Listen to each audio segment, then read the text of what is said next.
Bonjour à tous. Alors aujourd'hui, je prends la parole tout simplement pour rendre un hommage. Cet hommage, je voudrais le rendre sur une chanson. Une chanson qui nous parle à tous, puisque tous nous l'avons entendue à un moment de notre vie. Pour ma part, cette chanson, elle est gravée dans mon histoire. Le chanteur qui l'a chantée est décédé du Covid-19. Et je voudrais qu'on se recueille pas très longtemps autour de cette chanson. Et pas uniquement pour ce chanteur, mais pour toutes les personnes qui sont parties. Hier, quelqu'un de mon entourage est parti du Covid-19. Tout ça pour vous dire que cette maladie, ce virus, touche tout le monde. Touche tout le monde. T'as pas à parler de ça, là. J'ai appris tout à l'heure qu'une amie avait le Covid-19, qu'elle n'avait plus d'odorat, qu'elle n'avait plus de goût, qu'elle ne savait pas quand cela reviendrait. Alors, juste ensemble, s'il vous plaît, recueillons-nous sur cette chanson. Et pensons à tous ceux qui sont partis, tous ceux qui sont malades. Ceux qui vont partir. Ceux qui vont partir.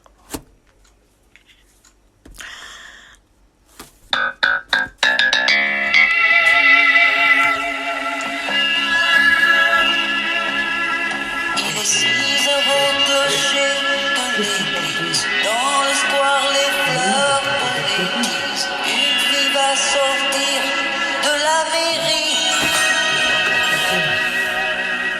Comme chaque soir, je l'attends, elle me sourit. Il faudrait que je lui parle à tout prix.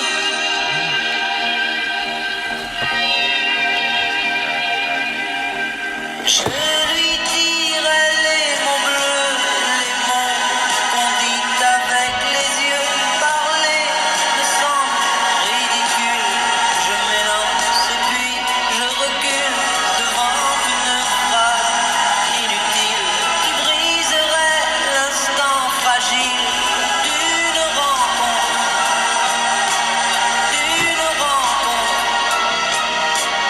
Je lui dirai les mots bleus, ce qui rendent les gens heureux.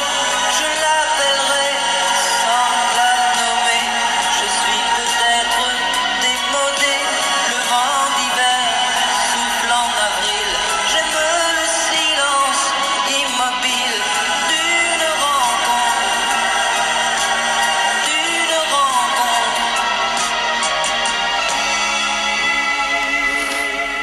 Il n'y a plus d'horloge, plus de clocher. Dans le square, les arbres sont couchés. Je reviens par le train de nuit. Sur le quai, je la vois qui me sourit. Il faudra bien qu'elle comprenne à tout prix.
tous ces mots bleus qu'on ne pourra plus dire à tellement de monde. Alors,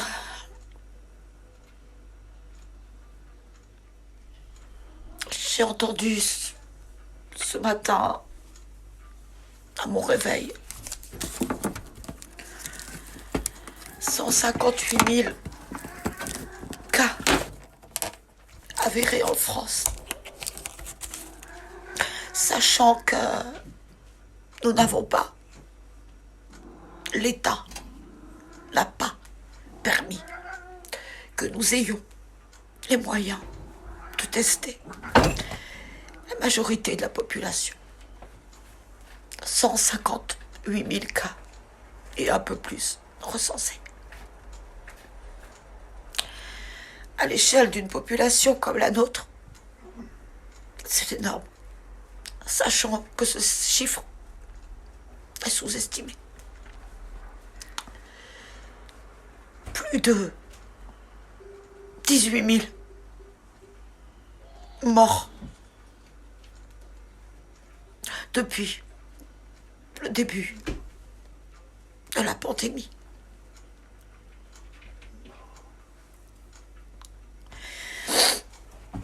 Alors, si ça, et ça c'est des personnes, c'est des hommes, des femmes, des enfants. Si ça ne vous touche pas, moi personnellement, je suis effondrée. Je suis effondrée parce que tout cela aurait pu être évité. Bien évidemment, il y aurait eu des décès, mais pas d'une telle ampleur. Si ce gouvernement, si ce président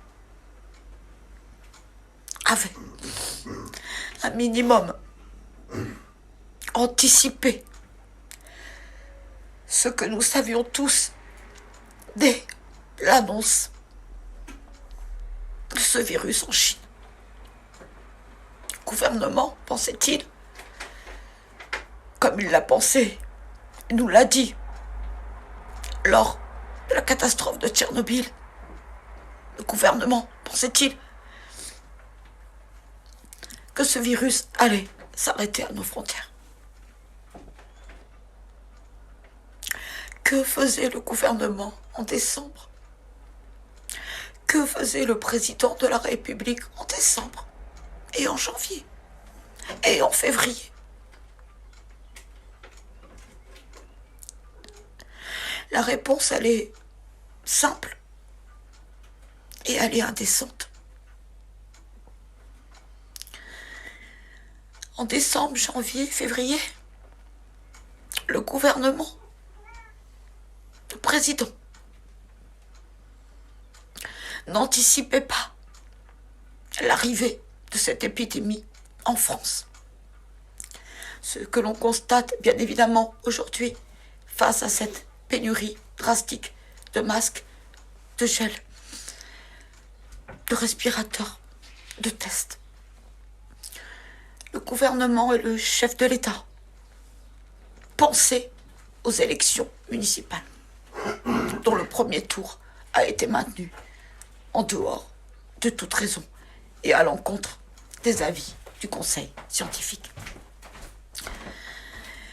Et au-delà,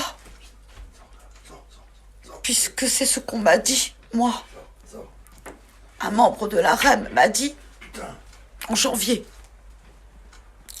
le président prépare les élections présidentielles de 2022. La réalité, c'est celle-ci. C'est que le président et le gouvernement ne se souciaient pas, une seconde de l'arrivée imminente de cette pandémie en France. Leur priorité était ailleurs. Elles étaient dans les petits arrangements entre amis en vue des municipales.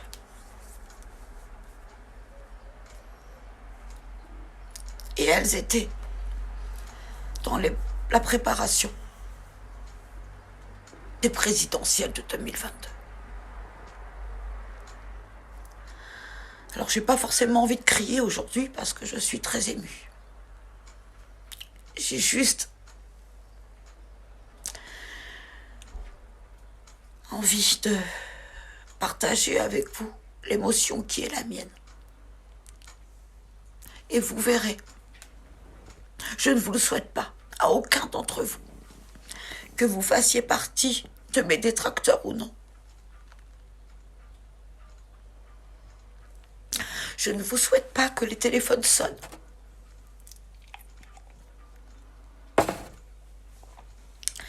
Je ne souhaite pas ça. Et qu'on vous annonce le décès d'un de vos proches du Covid-19.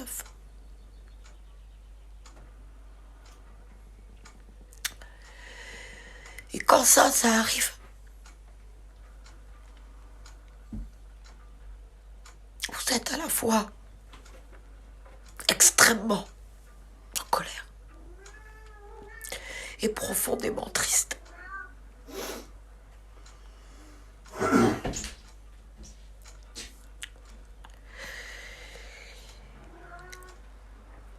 Et vous vous sentez impuissant. Vous vous sentez impuissant. Cette impuissance, elle est terrible.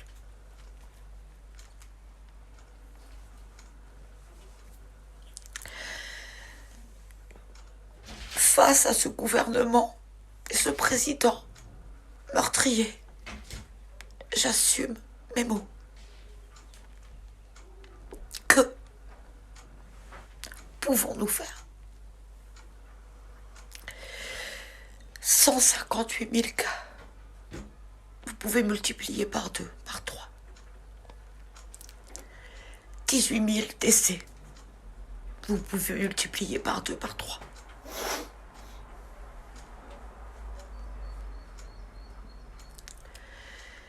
Ils en sont responsables, ils en sont coupables.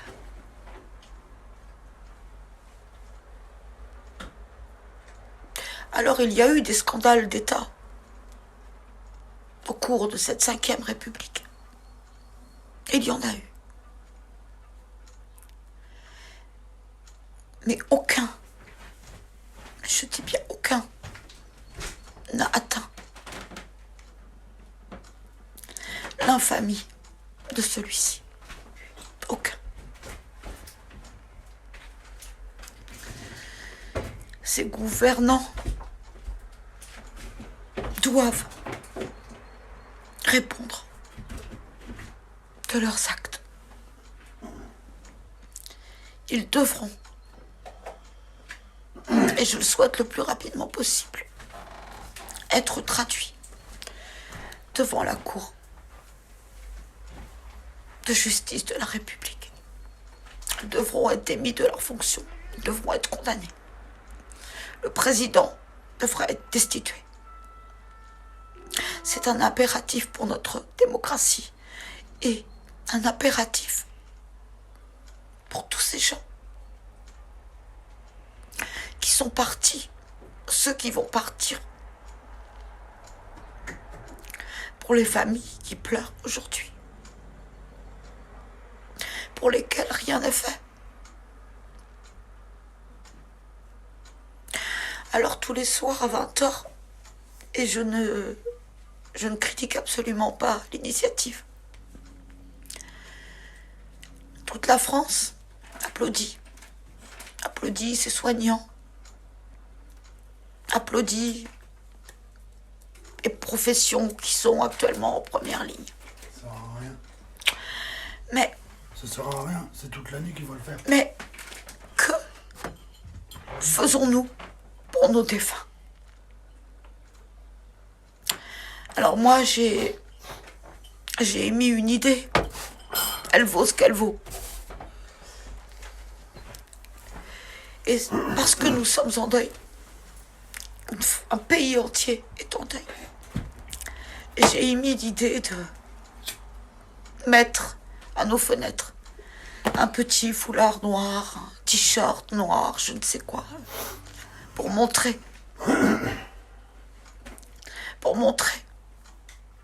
que nous sommes solidaires, que nous soutenons, que nous pensons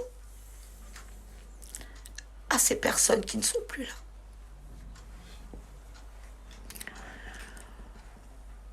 Le reste se réglera en temps et en heure.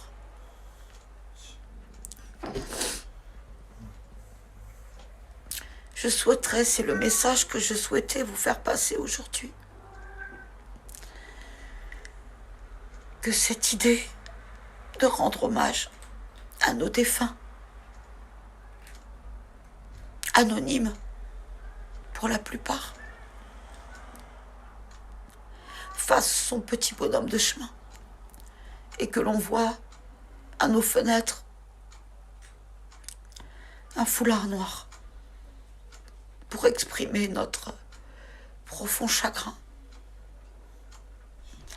et soutenir à notre manière ceux qui pleurent leurs proches.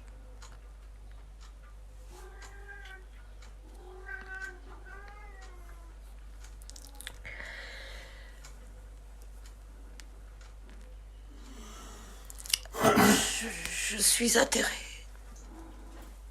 Je suis atterrée. On continue à... Il continue, pardon.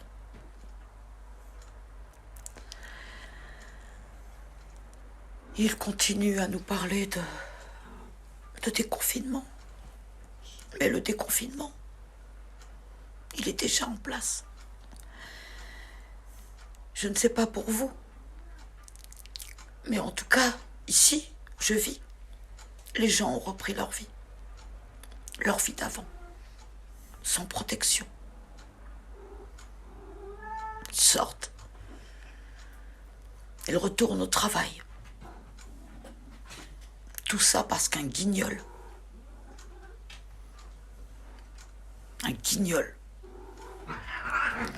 leur a dit, ou leur a laissé entendre, que tout était fini. C'est pas le cas.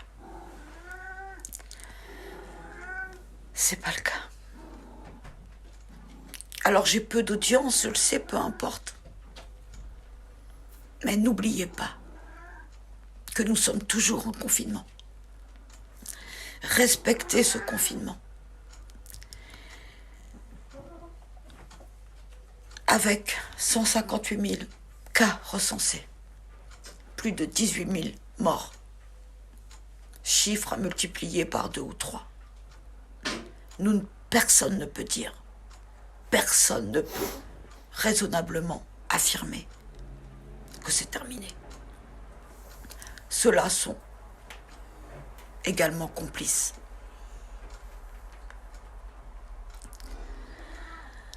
Alors j'en appelle à la raison, au civisme. Il paraît, selon Macron, que le peuple français est l'un des plus civiques qui ait été lors de cette épidémie. C'est faux. C'est faux, il le sait très bien. Alors cet appel au civisme, là, il ne vient pas des autorités, qui ne sont plus crédibles. Il vient d'une simple citoyenne qui est dramatiquement touchée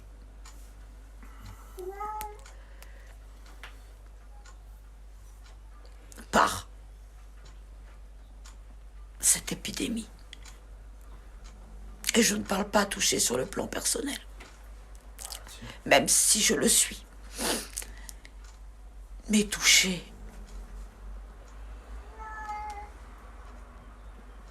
dans toutes mes valeurs, dans tout ce en quoi je crois.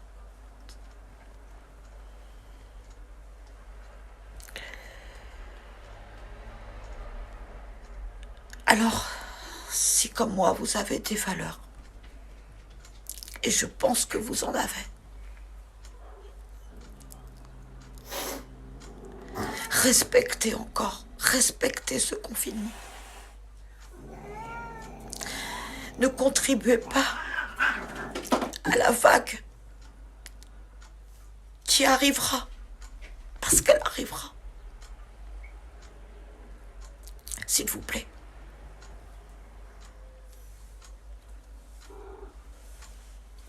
Rien n'est terminé. Et pour asseoir mes propos, je vous dirai qu'en Chine, la maladie repart. La maladie repart. Alors on vous en parle pas trop parce que ça pourrait faire peur. Mais des cas ont de nouveau été recensés en Chine. Alors, j'accuse le président de la République d'avoir mis en danger un peu plus sa population en parlant de déconfinement et en donnant une date fixe, le 11 mai. Bon, sous condition, mais on connaît très bien Emmanuel Macron, avec des si, il n'aurait pas été élu. Le fait est qu'aujourd'hui, c'est lui qui est aux commandes de notre pays.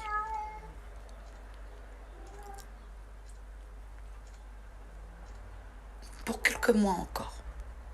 Juste quelques mois.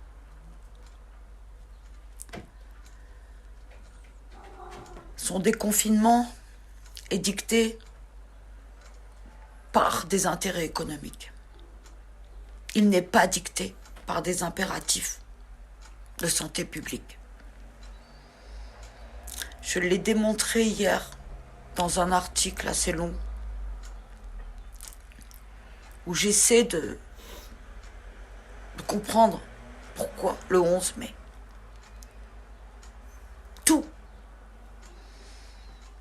Tous les avis médicaux, nationaux et internationaux, que ce soit l'Ordre des médecins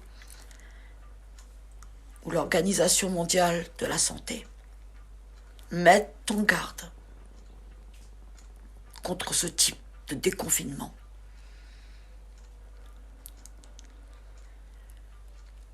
Anticipé trop vite.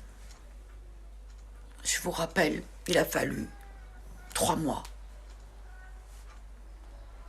3 mois au président pour prendre des mesures de confinement. Il lui a fallu quelques semaines pour penser le déconfinement à des fins économiques.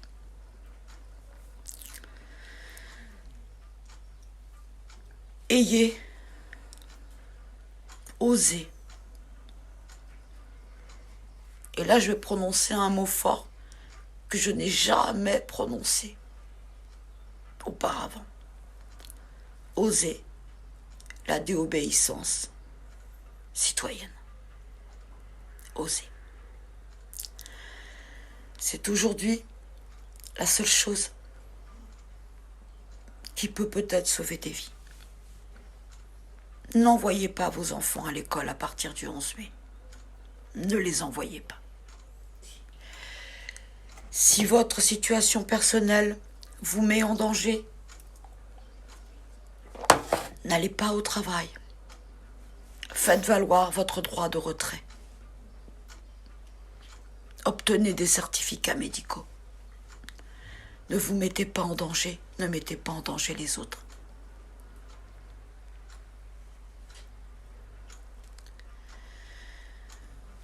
Voilà les quelques mots que je voulais vous dire aujourd'hui. empreint d'émotion et je pense que ça se ressent.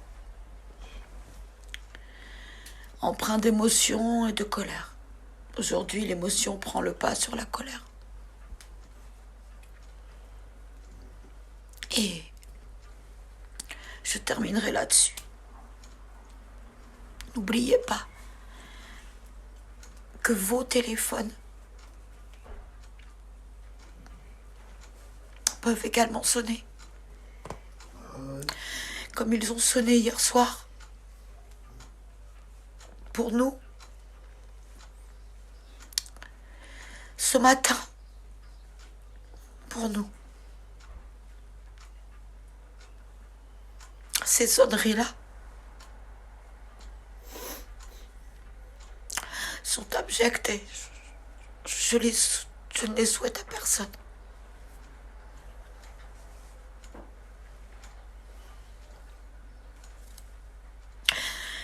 Et je pense à toutes ces personnes qui ont été confrontées à ces sonneries-là, qui n'annonçaient pas, comme le dit Christophe dans sa chanson, des jours heureux, non. Mais bien l'hiver en avril. Je reproduis les paroles de sa chanson.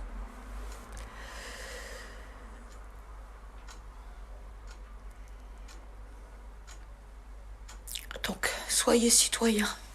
Osez la désobéissance civile à partir du 11 mai, si le 11 mai est maintenu comme date de déconfinement. Seule l'union citoyenne peut, en ce moment, nous permettre de nous opposer, de dénoncer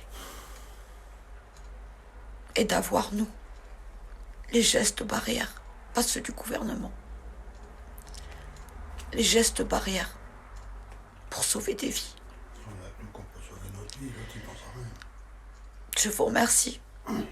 Protégez-vous. Protégez les autres. Restez chez vous. Restez chez vous. Parce que j'ai oublié de vous en parler, mais il paraît que les masques arrivent. Ça y est, les commandes arrivent. Ouais. Alors, sachez que ces commandes-là ne sont pas destinées à la population française. Non. Il vous appartiendra à chacun d'entre vous de vous procurer les masques. Ou, je ne sais pas. Il vous appartiendra de vous protéger par vous-même.